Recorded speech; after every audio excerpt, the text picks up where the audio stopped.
Good morning, everyone. This is Jeffe Kennedy, author of fantasy romance and romantic fantasy. I'm here with my first cup of coffee. Mm, it's my double latte this morning. For some reason, I'm sleepy this morning. I slept a long time. We stayed up a little bit later watching movies last night. I should say that today is Tuesday, April 27th. We're almost out of April. I don't even know how this has happened. I'm thinking, last April was so slow, and this April has just flown by.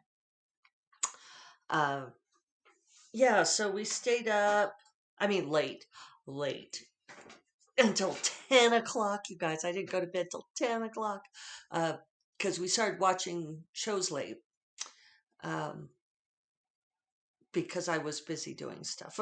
I had a lot of things to do. And yeah, and then we watched Love and Mercy, which I think this is the third time I've seen it. It was free on Amazon Prime, free. I feel like we need another word for this. It's like free for the $125 or whatever it is that I'm spending a year. My subscription. Um, but that's the story of Brian Wilson. And every time I watch it, I get more out of it. And I know some people get confused by it. And the first time I watched it, I was kind of confused by it because I wasn't paying enough attention.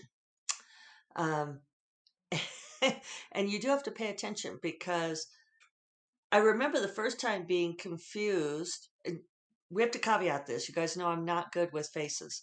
Um, and I'm Dorinda and I got in this argument yesterday because she showed me um, a video by Selena Gomez, Hands to Myself. And she said, I swear that that's Sam Heughan in this video. She said, but it turns out it's not. And it's Christopher Mason, I think. I said, it actually says who it is right there in the video. She was like, it does? It's like, yes, that's not Sam Heughan. I said, that guy looks nothing like Sam Heughan. And she said, oh, I think you're wrong. So I was Googling Christopher Mason to find out who he is besides a model. And I guess he's done some acting gigs, mostly reality TV. But there were pictures of him beside Sam Heughan. So I was like, okay, yeah, it's not you. There's clearly this like whole fan base of people who think these two guys look alike. Um, so yeah, who knows with me and my weird eyes. Um, but what was my point? I did have one. Oh, so I'm trying to think of who the John Cusack was playing the older kind of modern timeline Brian Wilson, and Tom Dolan, something like that, played his younger self. And I remember the first time I watched it being uncertain if it was. I was like, "Is that John Cusack in makeup?" I was like, "No, Jeffy, that's not." Although I thought that he made a convincing younger self. It was funny to see Paul Giamatti in it. Lately he seems like he's in everything. I just keep seeing him turn up over and over again, and he's such a good character actor. That I don't know, he really submerges into the role, and he was so smarmy in this. He plays Lundy, and I didn't remember that. Um, so yeah, that was interesting to watch. Um, I was reading in the trivia, as is my wont, that uh, the director had considered having the third phase of Brian Wilson's life, the nearly 3 years that he spent in bed. And he would have had another actor play that phase. And when asked who he would have had play that role, he said Philip Seymour Hoffman, um, which I'm really sorry we didn't get to see that because I think Philip Seymour Hoffman would have been brilliant at that. It's one of my enduring griefs that Philip Seymour Hoffman is gone. And that part of I know depression lies, and it's a mental illness, but it breaks my heart that Philip Seymour Hoffman felt like he could not compare uh, in physical beauty to the other men in Hollywood. And I mean, I guess Hollywood's a brutal culture. I could totally understand why you would get caught up in that thinking, but it's like, Philip Seymour Hoffman was so much more amazing than, 98% of the pretty boys. Such a terrific actor. Yeah, Jackson's in the other room crying. I've locked him out. I guess I should go wrangle him. Or shall I can I ignore the meowing? Let's see. He's been a brat the last couple days. Feeling the spring fever, I think. You will note that I'm inside again today. We've had a bit of a storm roll in. We're supposed to get rain today and tomorrow, which hooray. We're pretty dry right now. So that's probably contributing to my sleepies. Have the big Captain Kirk mug out today for the extra helping of latte, for those of you not on video. And I should do earrings while I'm thinking about it. These are pretty flashy, huh? I like these earrings because they are big and flashy. These were a gift from my stepson, I think for Christmas. And if you're not on video, you can see that they're kind of chandelier earrings, what we call chandelier earrings. They've got I'm noticing on the back it says Leah Sophia. Means nothing to me, might mean something to you guys. But silver set with a center, with blue stones, different shades. No, more like teal stones. A centerpiece with 3 danglies, one dangly being the longest.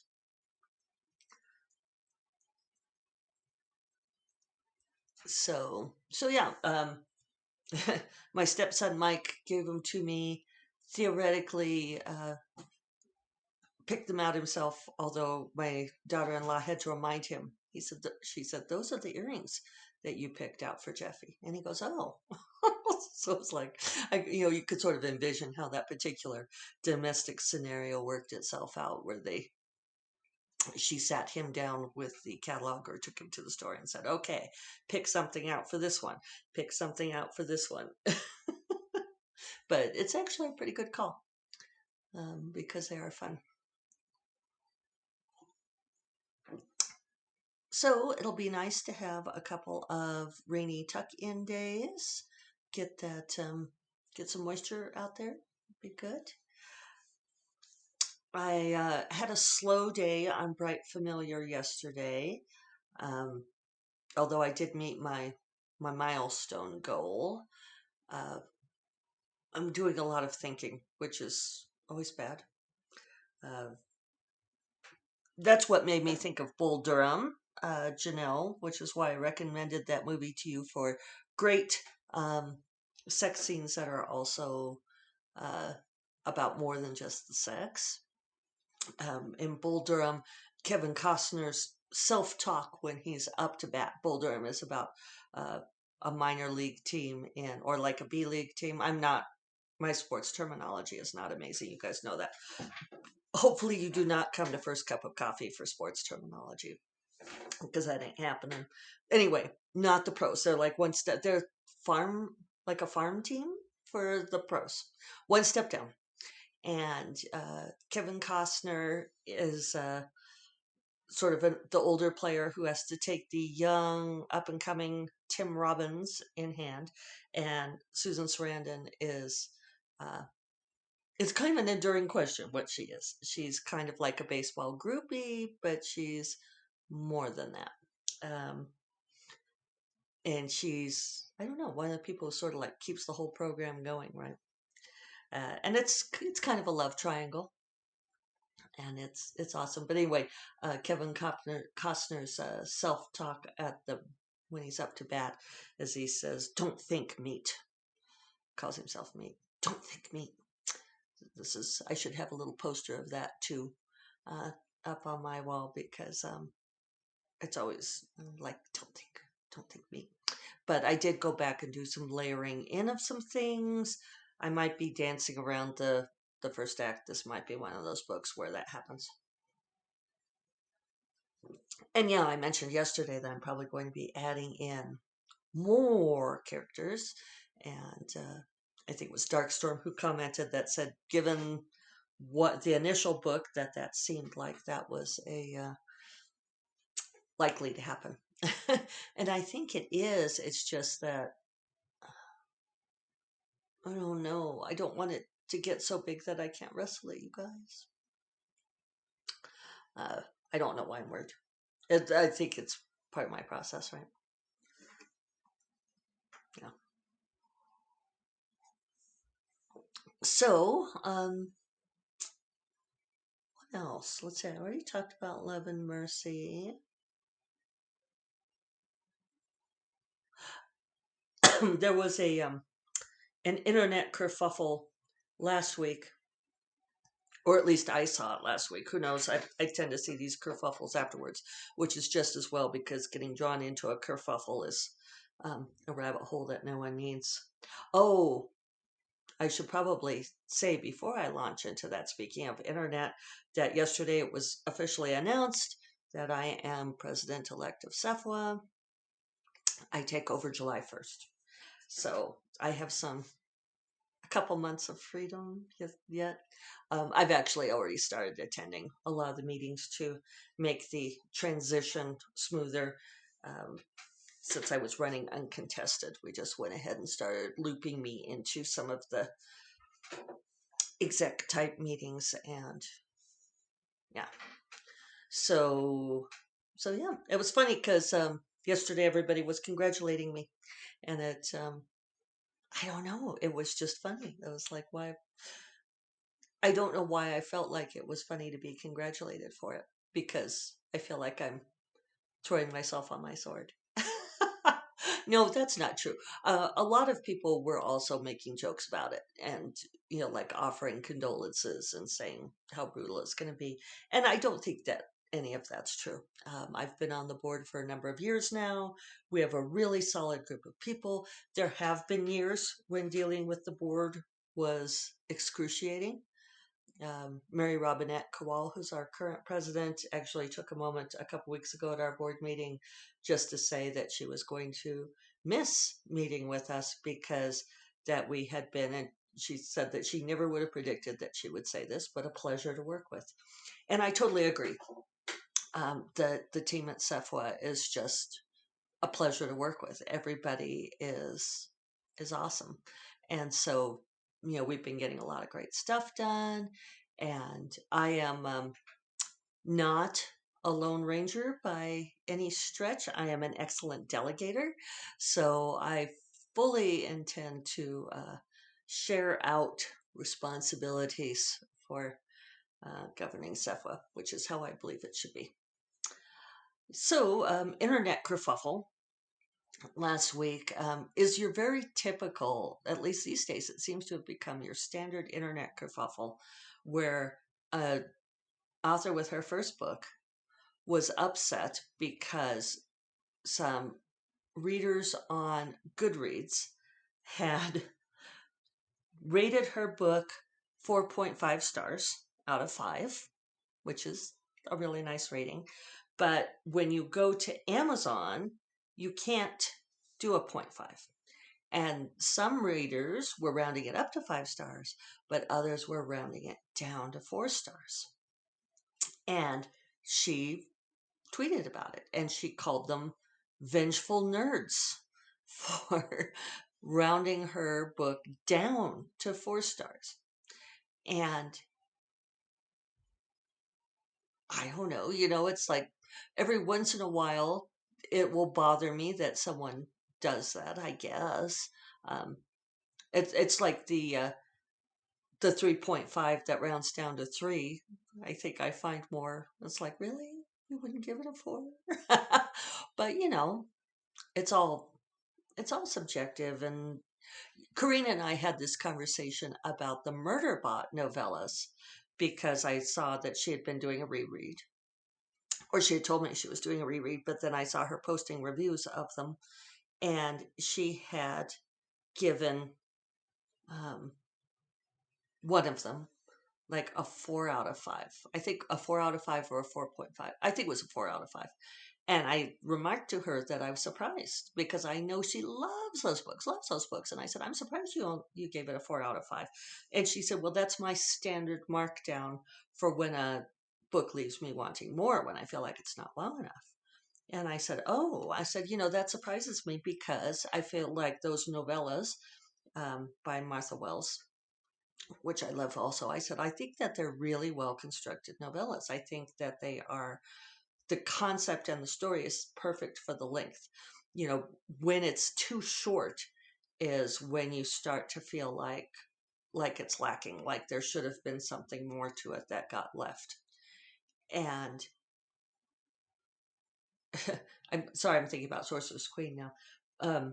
We can come back to that if I have time. I said, but I felt like, these were not that the idea was too big for the length. And I said, I think we just want more because we like it so much. And she said, you're right. She said, I shouldn't be penalizing these books for being novellas instead of novels. So I think she went back and changed her ranking. A small strike.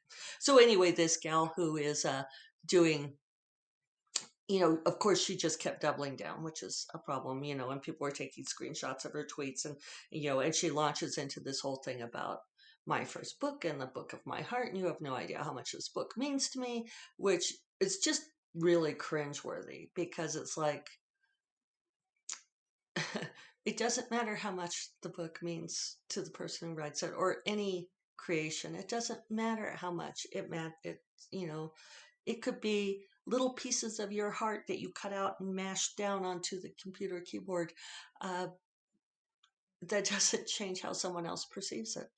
And, this idea that people somehow owe you a certain level of a certain score that your pain should translate to their score is just, I'm sorry, it's crazy. It's this very bizarre disconnect, because if everybody got some kind of score according to their emotional pain and suffering, then I don't know, we'd all be walking around with gold stars and blue ribbons, right? Because you survived this traumatic experience and you managed to talk about it coherently. I don't know. It's just, I wish I could tell them not to do that. Oh, in great news today, my good friend, Alexia Chantal, but I'm not sure what dang, I should have looked this up ahead of time. She has a book out, an audiobook called The Mars Strain, and now I have to look it up. Oh, here, I'll pause. Okay, she's writing as A.C. Anderson, so I hope I didn't just blow that wasn't supposed to be a secret pen name. A.C. Anderson, and it's called The Mars Strain, and it's out today. It's an Audible original, so congratulations on your release day. And I'm pretty sure that I saw it on Instagram under her name, so I think it's all right. Yeah, I'm pretty sure that's fine. You guys know I'm usually careful about that. Anyway, give it a listen. She deserves, if you like audiobooks, if you like science fiction, she deserves it. I'm just now noticing, like, I have my big paper out. I'm doing all of this rearranging of stuff, so my background's not as good as usual. That's what I draw my maps on for my books. I draw them out really big first so I can see them. And I made a mistake of drawing it out really big the first time for the Mark of the Tala. And then when they tried to reduce it, all the words got too tiny. So it's like I had to redraw it at the proper book size. Oops, live and learn.